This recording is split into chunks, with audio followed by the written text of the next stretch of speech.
출입문 닫습니다. 닫습니다. 닫습니다. 김어준의 뉴스공장. 자,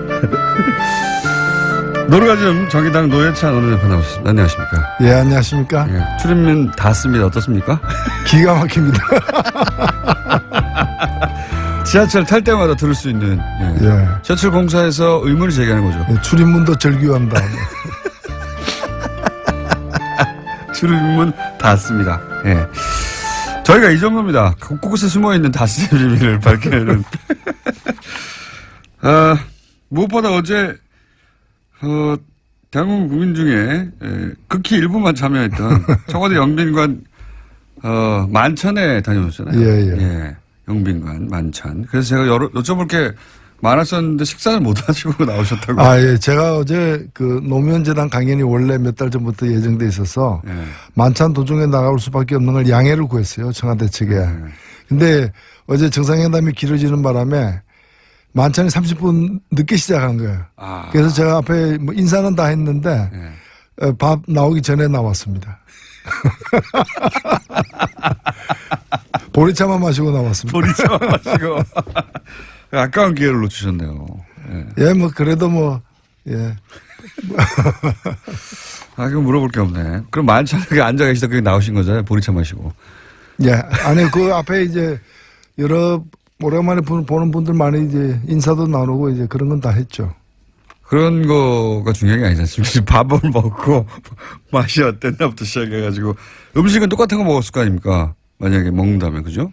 트럼프 대통령이 먹는 거나 그렇겠죠? 설마? 보통 그런데 예. 그렇죠. 예. 아깝네요. 괜찮습니다. 뭐. 어제 있었던 정상회담의 전반적인 뭐 평가를 한번 해보시면요. 예, 미리 조율을 많이 했던 것 같습니다. 예, 그거는 그냥 이루어진 일이 아니거든요. 그렇죠. 예. 그리고 제가 뭐 그 전에 이 정부 관계자들 만나서 얘기 들을 때도 이제 그런 좀 의도나 이런 계획들을 들었는데 이 그 정상회담이 굉장히 중요한 하나의 고비예요. 그렇죠. 예, 여기서 또 트럼프 말폭탄 터뜨리고 하면 난리 나는 거죠, 우리도.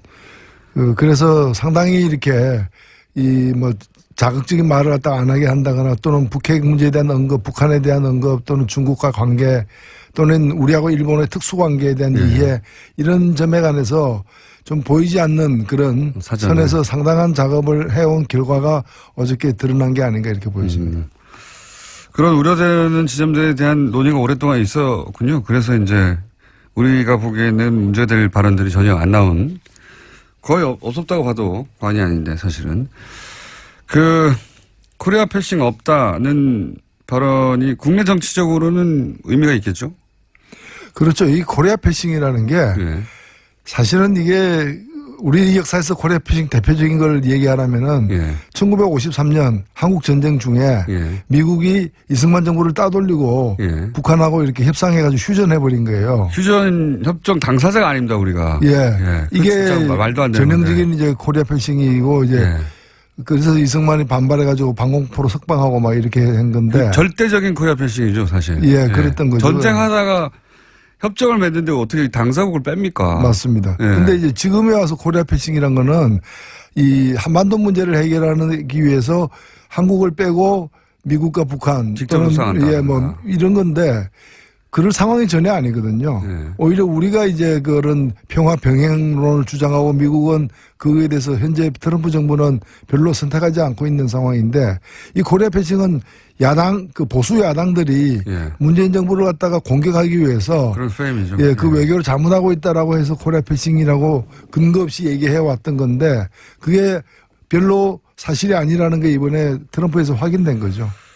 국내 정치적으로 이제 그 얘기하면 뭐 트럼프 발언을 계속 들이대면 될 것 같고 또 한 가지 이제 많이 논의되는 게 이제 미국은 무기를 팔고 우리는 뭐 대화로 하겠다거나 혹은 뭐 코리아 패싱 없다거나 뭐 탄도 중량 제한 합의를 받아냈다든가 이 계산서가 주고받은 게 이게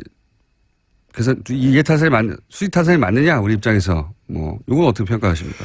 제가 월요일 날 그 청와대 국감이 있었어요. 국감에서 이 얘기를 갖다가 제가 미리 했었습니다. 장하성 정책실장한테 트럼프 다루는 법 예.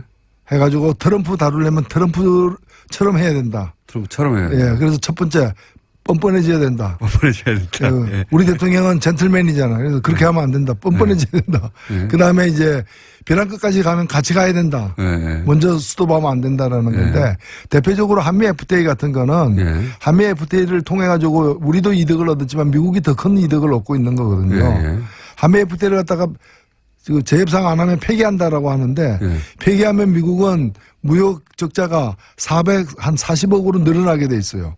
한미 FTA 하면은 280억으로 줄어들고.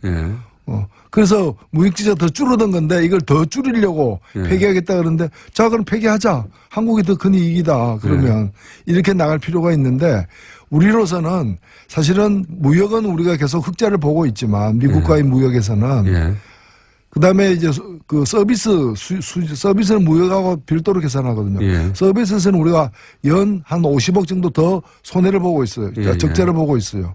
근데 이것만이 아니라 무기는 우리가 미국 무기를 전 세계에서 가장 많이 수입하는 나라예요. 오랫동안 그래왔습니다. 오랫동안 그래왔고 한미 FTA 이후에 이게 더 늘어가지고 1년 국방비 예산은 10%를 미국 무기 수입에 쓰고 있고 이게 우리가 연 50억 달러 정도를 쓰고 있는 거예요. 최근에는. 그래서 무기 FTA 적자 얘기하면 무기 얘기를 갖다 꺼내시라. 그래서 이걸 가지고 무역 적자를 막는. 근데 지금 그 전략을 갖다가 이 트럼프가 이 영악한 트럼프 대통령이 쓰고 있는 것 같아요. 그래서 거꾸로 쓰고 있는 거예요. 그래서 이 얘기는 뭔가면 무역 적자를 갖다가 더 줄이는 것이 불가능하다면은 무기를 더 수입해라. 이 얘기인데 그 무기를 덜 수입하면은 그 무역과 관련해가지고 특히 축산이라거나 미국이 노리는 게 몇 개 군데가 있어요. 그걸 갖다가 우리는 더 강하게 개방을 요구하겠다. 근데 그 개방하면 국내에서 또 농민들 난리잖아요. 똑같은 방식으로 상대해야 된다. 네. 그렇죠. 무기와 FTA를 연계한 것은 트럼프 대통령이 지난번부터 했던 일인데 우리도 그럼 거꾸로 그럼 무기 많이 사줄 테니까 FTA 그럼 우리한테 양보해 이렇게 나가야 된다.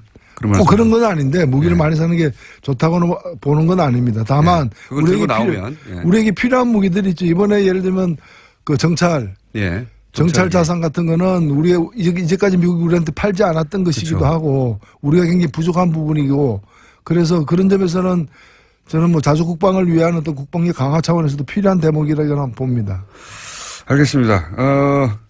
그럼 종합적으로 판단해서는 성과는 뭐 아직 국회 연설이 남았는데 그건 뭐 그 연설이니까요. 지금 사실상 오늘 국회 연설까지도 사실 보긴 해야 되는데 지난 일주일 전에 11월 1일 날 대통령이 이제 국회 시정연설하러 와가지고 사전에 여야 대표들하고 간담회를 했어요. 그때 아주 인상적인 얘기를 했는데 언론에는 보도가 안 됐더라고요. 안 됐는데 그 내용이 뭔가면은 외교 문제와 관련해서 그동안에 이 야당들이 굉장히 많이 그 정부를 추궁했는데 외교 문제는 시간이 필요한 게임이다. 이번에 중국과의 어떤 이 사드 문제에 대한 대타협이 있었고, 그 다음에 이 트럼프가 한국 방문하는 것, 이 두 가지 사건이 한 고비를 넘기게 되는 사건이 될 거다. 그래서 이제는 그동안에 이제 도대체 뭐 하냐, 특히 외교 안보란이 취약한 거 아니냐, 이런 추궁을 많이 받았는데, 이번에 결국에는 물밑 작업으로 사드를 원만하게 일단은 봉합을 했잖아요. 그 다음에 뭐 위태위태한 어떤 그런 길을 걷던 트럼프와 관련해서도 아직은 확인된 건 아니지만은 일정하게 트럼프와 우리의 어떤 입장의 차이를 이제까지의 과정보다는 많이 좁혀내는. 뭐 제재는 강화하지만 대화의 노력도 계속하겠다. 뭐 이런 그렇죠. 이런 메시지가 나오긴 했습니다. 군사적 옵션의 가능성은 이제 그거는 이론상으로만 존재를 하는 거고 현실에서 실질적으로 추진하고 있지 않다는 건 이번에 계속 확인되고 있는 과정이 아닙니까? 이런 것들이 좀 한 고비를 갖다가 이렇게 매듭을 짓게 되는 그런 국면이 아닌가 이렇게 보입니다. 알겠습니다. 굉장히 중요한 그런 점에서 보자면 굉장히 중요한 전개가 될 방한이었다고 평가를 하시는 건데 그런데 그 중요한 자리에 어제 주호영 원내대표하고 안철수 대표가 같은 대표급에서 보실 때 참석을 안 한 거에 대해서는 어떻게 보십니까 각각? 예, 조호영 대표는 뭐 참석할 뜻이 워낙 있었는데 그 이제 당이 이제 쪼개지는 과정이어가지고 상당히 네. 그 좀 선택이 애매해졌던. 예. 왔으면 욕을 먹었겠죠, 사실은. 네, 본인은 선의에서 참석하려고 했던 것 같고요. 네. 그래도 이제 국빈이 오는데 약속이기 때문에 가려고 했는데 그게 또 당내에서는 또 그걸 또 다르게 보는 시각도 있고 해서 거기서는 뭐 좀 난처했던 것 그렇죠. 같습니다. 탈당한 사람이 어딜 가냐 뭐 이렇게 얘기했겠죠. 예. 결국은 안 왔고 안철 대표는 비행기표 그러니까 비행기 시간 때문에 그러니까 뭐 늦게 통보를 받아서 못 왔다라고 하던데 그건 어떻게 보십니까? 글쎄요, 뭐 그렇게 정치인 얘기하면 믿어야죠. 그럼 실제로는 일부러 안 왔다고 보세요? 글쎄요, 한쪽에서는 뭐 테크니컬 파울이 아닌가. 테크니컬 파울이 이렇게도 보는데. 테크니컬 파울. 네, 이제 정치는 일단 명분을 가지고 먹고 사는 직업이라서 예. 본인이 이제 명분 내세우면 그걸 일단 인정해 줄 필요는 있습니다. 믿지 않으시는 눈빛이네요. 테크니컬 파울. 자, 이런 건 어떻습니까? 지금 현재 바른정당, 자유한국당, 그리고 국민의당 모두, 지금 소용돌이 속에 있습니다. 우선 가장 먼저 바른정당 탈당 사태는, 어떻게 전개될까요, 앞으로? 종합적으로 볼 때. 추가 탈당은 있겠는가, 혹은 김무성 의원의 탈당을 어떻게 보시나 등등 기타. 어떻게 될 거라고 보십니까? 일단은 그림이. 명분이 본인들도 시인을 했더라고요. 명분이 없다. 큰 명분이 없죠. 비판을 사실. 많이 듣을 것이다. 이렇게 먼저 이렇게 시인을 죄송합니다. 하던데 문재인 정부의 폭주를 막겠다. 예. 근데 그거는 명분이 안 되는 걸로 보이고 정확하게 하면 자신들의 폭망을 막겠다. 이런 얘기 같은데 그래서 과연 폭망이 막아질지는 의문이고요. 예. 저는 안타깝게 생각하는 게 보수 혁신의 하나의 아이콘이었습니다. 예. 그리고 충분치는 않지만 앞으로 예. 노력에 따라서는 보수 혁신의 중심이 될 수도 있는 예. 그런 집단이 이제 바른정당의 어떤 존재 가치였는데 그래서 기대치가 있었죠. 일정 정도. 예. 그런데 이게 아직 그런 뜻을 갖고 있는 분도 이제 유승민 대표를 포함해서 있지만 나머지 분들이 지금 탈당을 함으로써 보수 혁신의 가능성이 낮아졌다. 20명에서 일단은 11명이 된 거 아닙니까? 예. 보수 혁신의 한국 정치에서 보수가 스스로 혁신할 가능성이 20%에서 11%로 낮아졌다. 몇 명 더 나가면 더 낮아질 거다. 예. 어디까지 낮아질 거냐? 저는 한 5%까지도 낮아질 수 있다 이렇게 보여집니다. 그렇게 전망하시는군요. 네. 그런 수치를 말하는 사람들도 있고요, 실제. 절대 떠나지 않을 사람 몇 명 찾아보면 5명 정도 아니겠느냐. 예, 예. 그래서 저 5명이 될 것 예, 같으니까 5%다 이렇게 생각. 알아들었습니다. 그 정도는 제가. 김무성 의원의 탈당에 대해서는 사실은 보수 매체에서도 그런 기사들이 나와요. 김무성 의원은 탈당하다 맨 마지막에 나오거나 아니면 끝까지 유승민 의원과 같이 해야 되는 게 아니냐. 본인이 유승민 의원을 끌고 나왔는데 이런 얘기 있지 않습니까? 어떻게 보십니까? 예. 본인이 직접 몇 차례 얘기한 것은 이제 명분은 없다. 예. 그러나 지역에서 이렇게 지방선거에서 살아남아야 되는 예. 그런 분들의 뜻이 일단은 가서 살자라는 것이고 예. 그걸 거절하기 힘들다 이런 얘기 같습니다. 근데 이제 저는 이제 김무성 의원이 결국 유승민 의원을 마지막까지 남아있던 유승민 의원을 끌고 나온 당사자니까. 예. 적어도 유승민 의원에 대해서는 본인이 그랬던 사람으로서 최소한의 정치적 도의를 지켜서 같이 갔어야 되는 거 아니냐 이거죠. 다른 8명을 보내더라도. 그게 물론 그렇게 이제 볼 수도 있는데 예. 유승민 의원을 안 보는 거죠. 그러니까 노룩 컴백. 예, 노룩 탈당이죠. 예. 그쪽을 안 보고 그냥 가는 거죠. 노룩. 그쪽을 보면 곤란해지니까 예. 여러 가지로 미안하고. 그리고 국민들이 그한테 명분 없다는 얘기도 국민들을 쳐다보지 않는다는 거예요. 국민들을 보지 않고 노룩. 예. 노룩 컴백. 홍준표 대표와 김무성 의원 둘 다 사실은 지금 현재 지분을 가진 지분이 어느 정도인지 모르겠습니다만 이제 두 분 다 이 두 분의 양립이 그 안에서 가능할까요?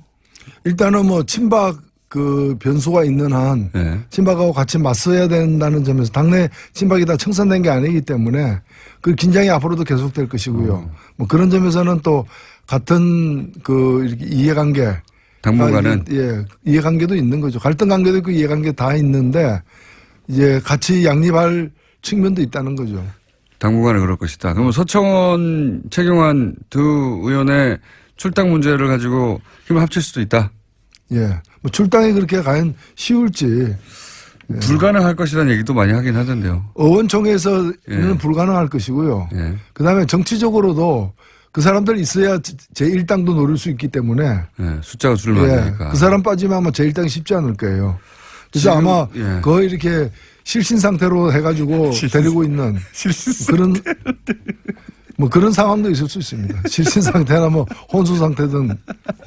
어쨌든 계속 공격은 하되 네. 출당은 현실적으로도 어렵고 또 꼭 굳이 숫자를 줄여서 출당시킬 필요가 있겠냐. 자기 120명이 넘어가야 되는 상황인데요. 그렇죠. 예. 122가 되려면 예. 그 두 명이 필수적이죠.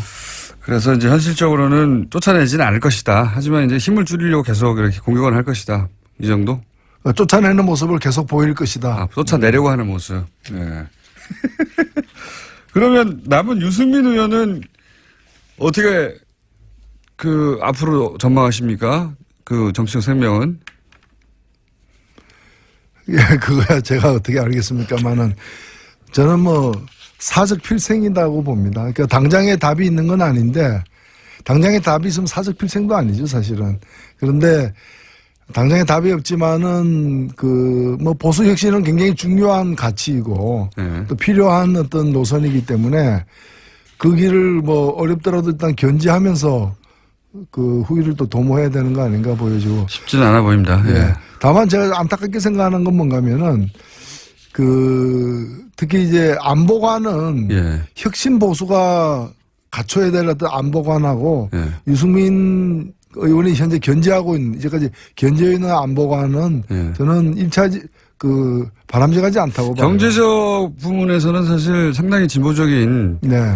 뭐 개혁 보수라고 말해도 전혀 이상하지 않은 그런 따뜻한 보수를 주장하시는데 그게 이제 그렇게만 가면은 민주당하고도 차별성이 없고 그러다 보니 아마도 보수는 강하게 주장해야 된다 이런 의식이 있어서 그러신 건지 보수 그러니까 뭐 안보 정책 뭐 핵 문제 이거는 뭐 예. 자유한국당과 아니 그 안보라는 것이 그렇게 너무 완고한 어떤 예.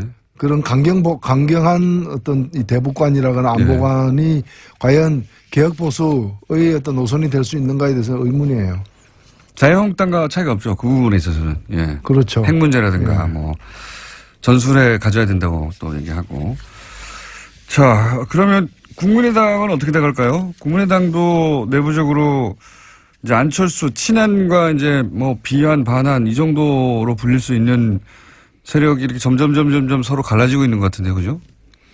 예, 저의 국민의당이 어떤 특정한 어떤 이념이나 가치를 중심으로 모인 정치 세력이라기보다는 지난번 대통령 선거에서 문재인 후보를 거부하는 그리고 안철수 후보나 제3지대의 후보를 중심으로 모이고 싶은 사람들의 어떤 총연합군이었기 때문에 대선이 끝나면 이 당은 사실은 해산될 수밖에 없는 쪼개질 수밖에 없는 당인데 근데 이제 정치라는 게 하루아침에 또 어떻게 쪼개지고 이합집산하기 쉽지 않으니까 일단은 좀 표류하고 있는 상황이죠. 근데 안철수 대표가 이렇게 다시 그 당권을 잡음으로써 그 갈등을 이제 다음 대선까지는 어차피 표출될 수밖에 없는 그런 상황에서 지금 좀 빠르게 뭐가 나타나고 있는 것도 있는 거죠.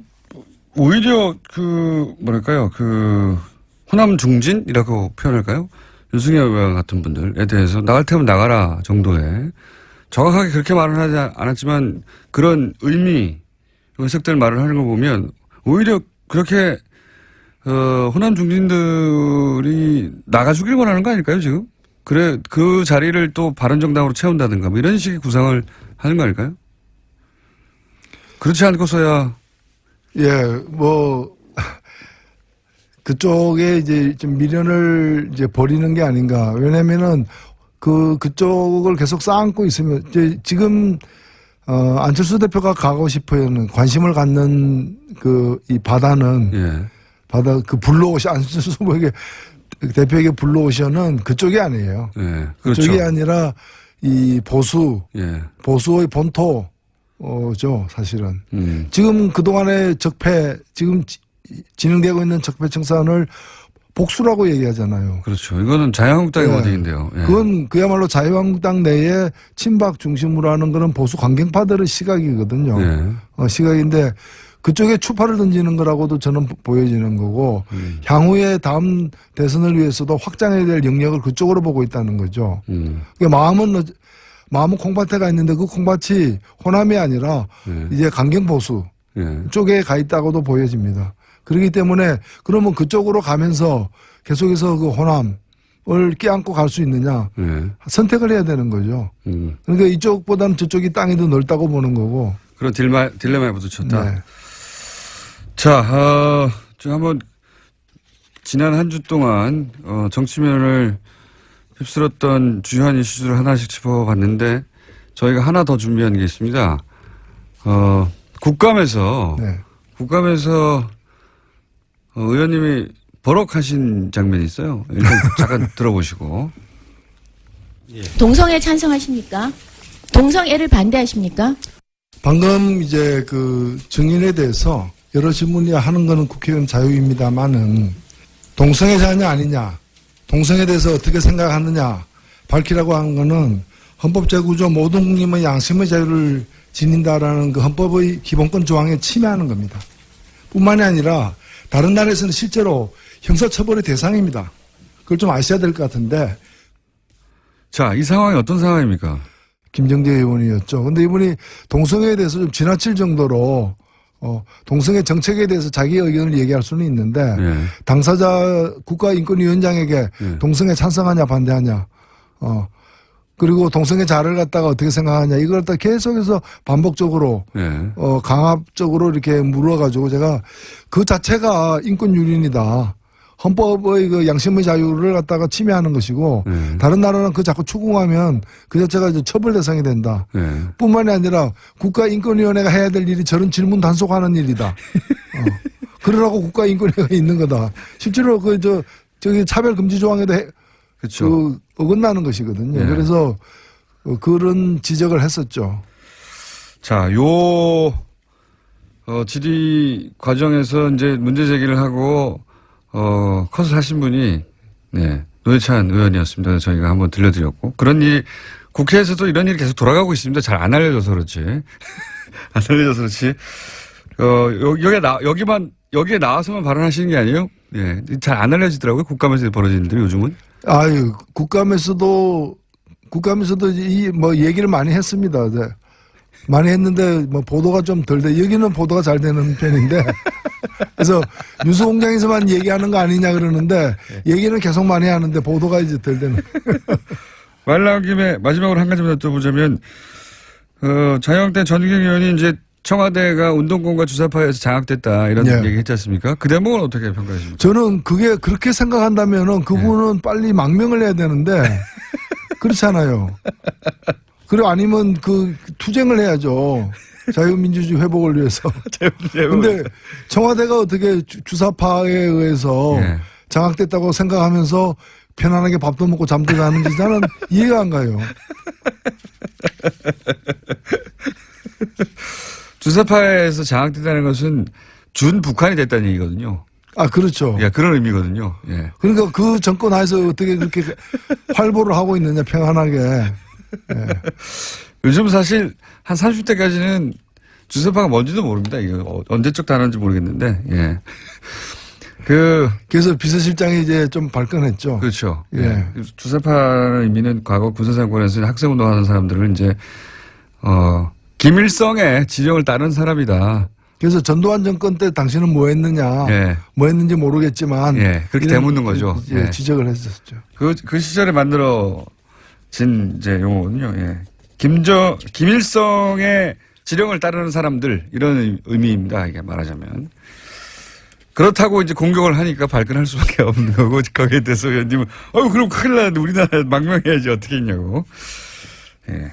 고급스러운 디스였습니다. 자, 한 가지만 더 시간 다 됐는데 어제 이정미 대표가 나와서 그런 얘기 하시더라고요. 평상시에 노회찬 원내대표가 정말 말이 많은데 요즘은 노루가점에 가서 터뜨리려고 평소에 말을 아낀다고. 그러고 싶은데 그게 안 되네요. 화요일 날 저녁에 JTBC 불러주면 거기 가서 또 얘기하니까. 꼭 화요일에 부르시더라고. 저 오늘 여기까지 하겠습니다. 지금까지 정의당 노회찬 대표였습니다. 감사합니다. 네, 고맙습니다. 자, 양지열 변호사님. 네, 예. 추천해가지고 이제. 그래도 이름도 불러주세요. 네, 양지열 변호사님. 예, 지난주까지 이름도 얘기를 안 하시더니. 뭐, 사실은 3분 나왔으니까요. 예, 3분 59초. 예. 근데, 예. 진짜, 제가 오늘 확인을 꼭 해보고 싶었거든요. 근데, 내가 내 입으로 이런 말을 할 줄 몰랐는데. 11분 남았습니다. 예, 예. 실물이 훨씬 낫네요. 예? 실물이 훨씬 낫네요, 진짜. 나는 TV 보면서 좀 무서웠거든요. 저 사람이 내가 알던 그 사람이 맞나. 내가 평소에 함부로 개겼던 게 아닌가. 블랙하우스요? 예. 근데 진짜 청취자분들께서도 오해하시면 안 될 게 실물은 봐줄만 합니다. 예. 저도 화면을 보면서 전 제작진들이 그렇게 클로즈업을 많이 당긴 적이 있어요. 그래서 제작진이 안티 아니에요, 혹시? 굉장히 폭력적이구나. 사람들한테 이런 비주얼 폭력을 가하고 이런. 좀 무서웠어요. 그러니까 저 같은 경우는 사실 어디 밖에 모임 같은데 가끔 이제 TV 보시고 와달라는 분들 계시거든요. 근데 잘 안 가요.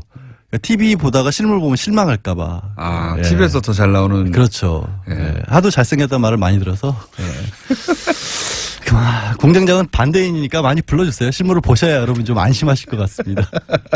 실물 보면 범죄형은 아니에요. 그러니까요. 예. 생각보다, 비영상이에요. TV에서는 굉장히. 깜짝 놀랐어요. 저도. 그러니까요. 화면 자체가 범죄적이라는 인상을 받았어요. 저도 그 얘기 했는데. 폭력적이고 범죄적이다.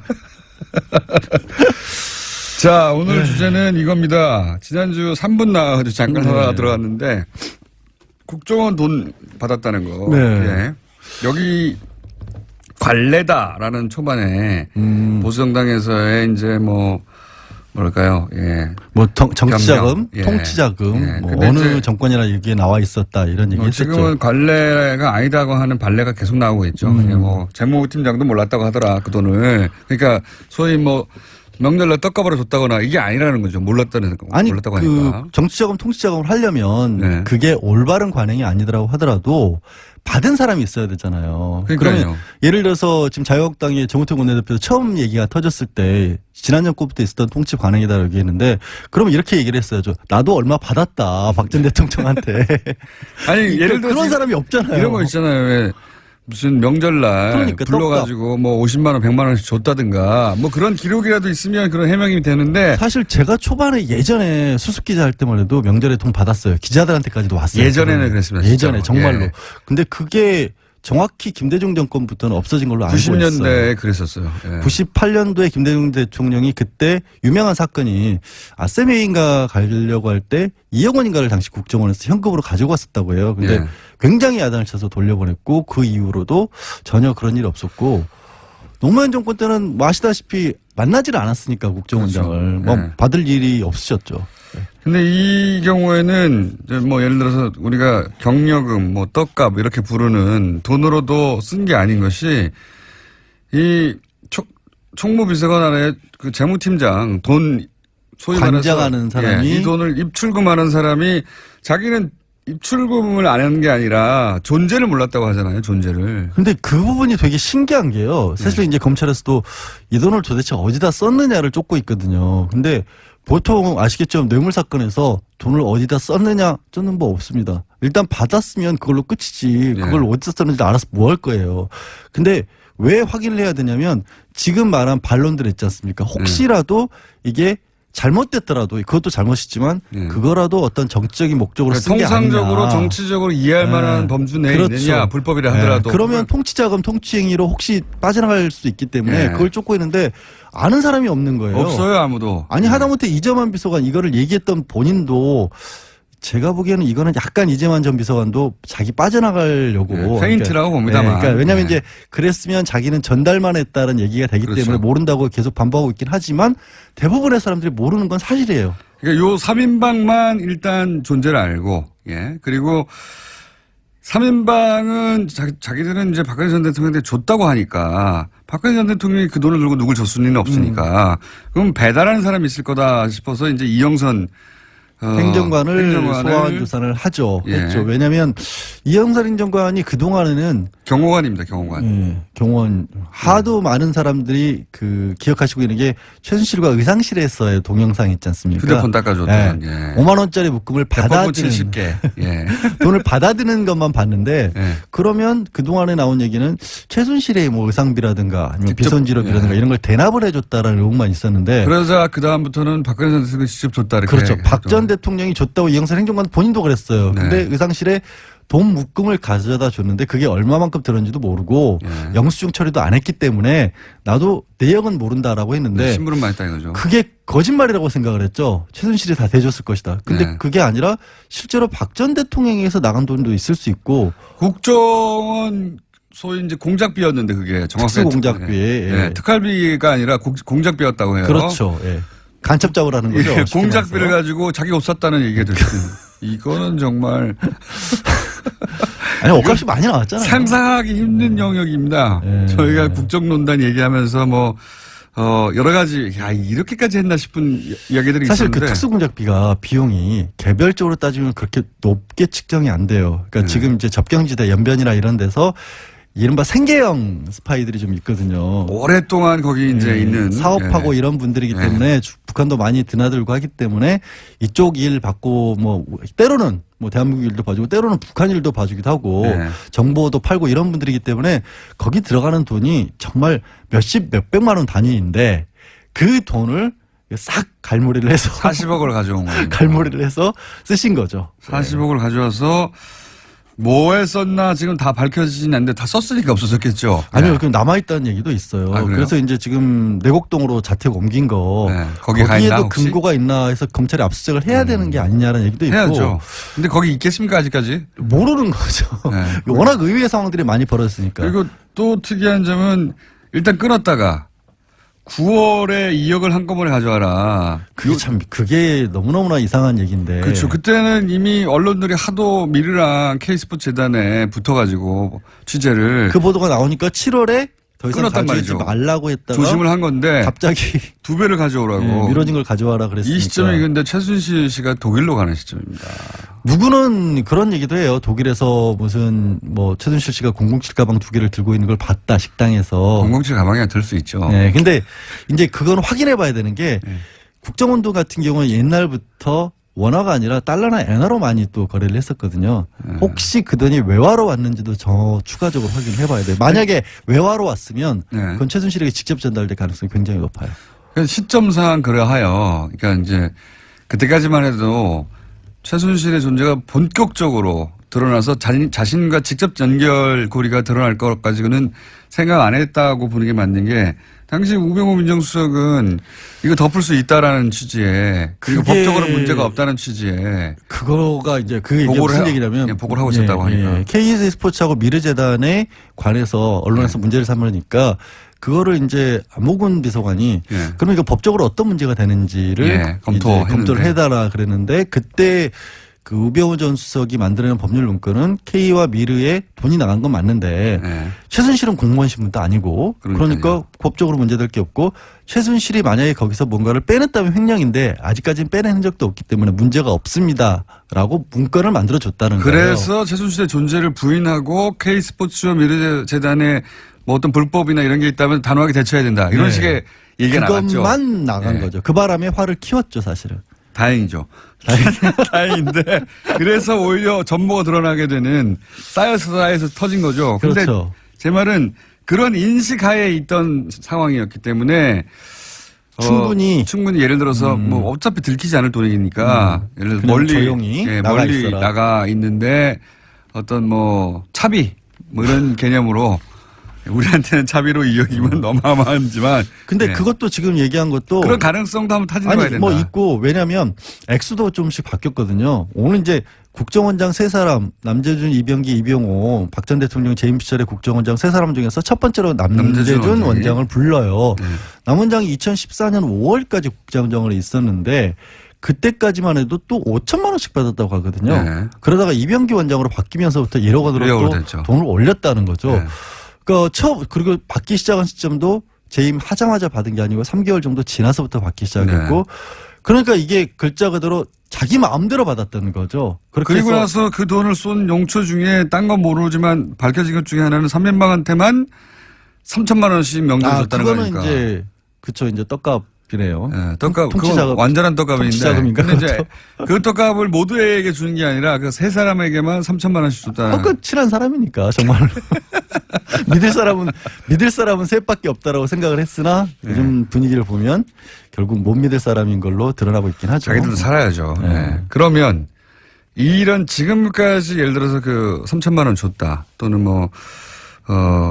5천만 원씩 받다 1억씩 받다가 또 2억도 받고 용처를 알 수 없고 이럴 경우 현재까지 밝혀진 것만으로 적용할 수 있는 게 뭡니까? 국고손실죄는 명백해요. 국고손실죄. 네, 왜냐하면 국정원에서 돈이 빠져나간 게 그건 맞거든요. 명백한 것이고. 명백한 거예요. 네. 1억 원 그건 이상의 경우 이런 국고손실죄 적용한다라는 형이 게 얼마나 됩니까? 그건? 판례로 나와 있고요.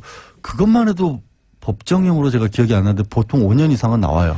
가능해요. 1억 원 국고손실이면 이상일 때. 크니까요. 네. 네. 40억이면 뭐. 이건 뭐 어마어마한 돈이죠. 횡령죄 같은 경우에도 최근 경제사무는 7, 8년까지 나오거든요. 근데 네. 그것보다도 더 큰 돈이기 때문에 네.